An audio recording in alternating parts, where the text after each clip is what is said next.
G'day guys, this is Broadcasting Because with episode number 10 of Pompey's Road to the Top. I'm sorry if my voice is a bit croaky. I went to a lot of sporting events yesterday and my voice is completely buggered. But other than that, we have 3 matches to play this episode. First of all against Leicester City, then Peterborough and Ipswich Town. Later in the month we have that enormous quarter-final against Everton in the League Cup. That will come in the next episode. Let's dive headfirst into it.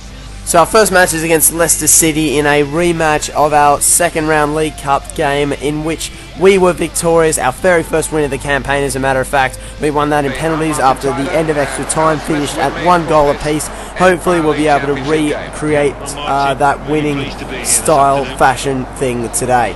Well, Leicester City hadn't really expanded on their squad too much since the transfer period, or during the transfer period I should say. They did bring in Carlos Quilla from Aston Villa, but with guys like Jermaine Beckford, they are always a threat. Thankfully we were able to keep it pretty even early on. There weren't many shots during this first half. A lot of them were just half chances. David Varney with a decent effort from outside the box, but that all changed in the 42nd minute when Mangaer blasted one from outside the box with absolute precision, accuracy, and finding the bottom right corner. Nothing that Schmeichel could do about it, and we were up 1-0 away from home. That is definitely a contender for goal of the month. Even though it's the first game, that is an excellent strike to put us up away from home, and that is how we went into half-time at 1-0 in Leicester. Well, the home side was pretty much non-existent during the first half, but they did come about. They blasted into life in the second half. They dominated early on, a lot of shots, but not too many of them really troubling Henderson. Very few of them actually landed on target. Benjani came on for Kitson, the super sub, looking to make an impact. And how about this for a run from Mangaer, storming through, gets taken out. Not sure how much of the ball Kennedy got. Obviously enough to please the referee, I guess. Then Johnson just waltzes through our shocking defence and slots it in the bottom right hand corner, the same spot that Mangaer put one in the first half. Leicester levelling the score in the 67th minute, but you see in the bottom right hand corner of your screen, it was only a matter of time, I guess. We've been very lucky with injuries throughout the season so far. David Varney copped a heavy knock from Kennedy, I think it was, during a challenge, and he went off with some sort of a shoulder injury. Not too certain what it was, but straight away pretty much Leicester went straight back on the attack and did actually find the back of the net. We were very lucky for that to be called offside. That's one of those decisions, it's almost like a FIFA decision. How many times that'd be called in real life, not too sure, but I guess it was the right decision. Delfonso came on, but to no avail, and that is the way that it finished at 1 goal apiece.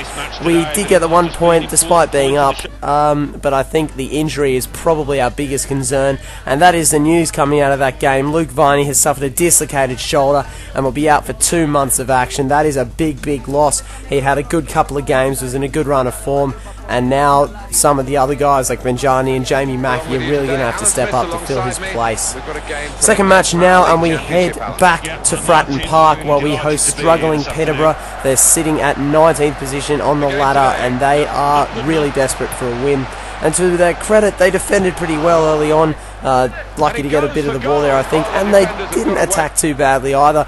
They did put up a bit of a fight. Mangaer with an excellent shot there, just creeping wide of the top corner. And in the closing minutes before half-time, we really did look to press the Peterborough defence. Atuhu playing through Kitson, looking for the cheeky chip over the top of the keeper, looking to find that top left-hand corner, but just ended up sailing over. And at half-time, it was a scoreless draw. Well, it's not a draw yet, but it's only half-time. But nevertheless, as we restart the second half, Peterborough went straight back on the attack. It was a lot more lively second half than the first half. Benjani gets on the end of a nice ball there from Mangaer, but it is blocked away.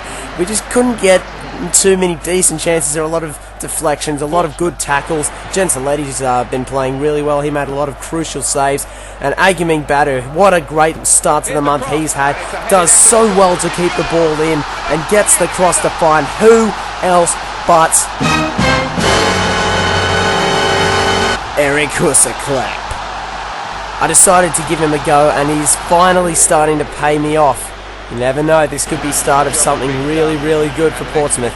Sammy Moakey came on for Mangaer. I thought I'd reserve him since David Varney has already gone down with injury. I didn't want to risk too many of my star players. And look at this, guess who? Eric Husserklep again nets a double. He scores his second goal in the game and wins the match for Portsmouth. That is how it ended, 2-0. What a turn and shot from Eric Husserklep.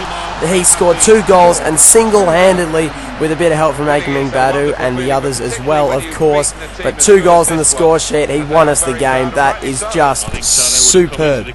So third match of the episode, we're up against Ipswich Town. Whoa, hold on. Am I seeing things? What is that? What the fuck?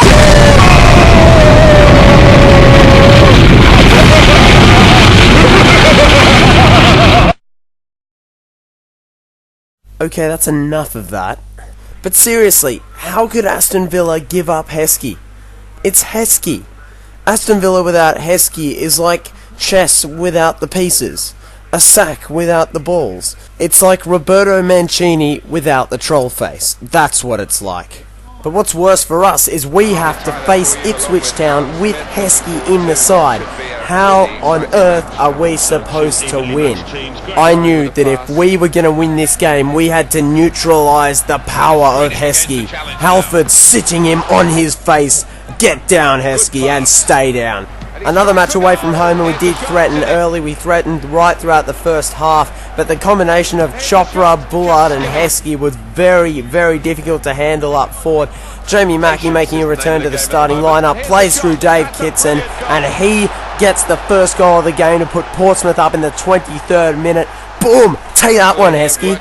But we all know Heskey works by his own rules, and he's obviously taught that to his teammates at Ipswich Town because they were relentless in attack. Chopra plays through the Heskinator. Through on goal. No! Sit down, Heskey. Sit down!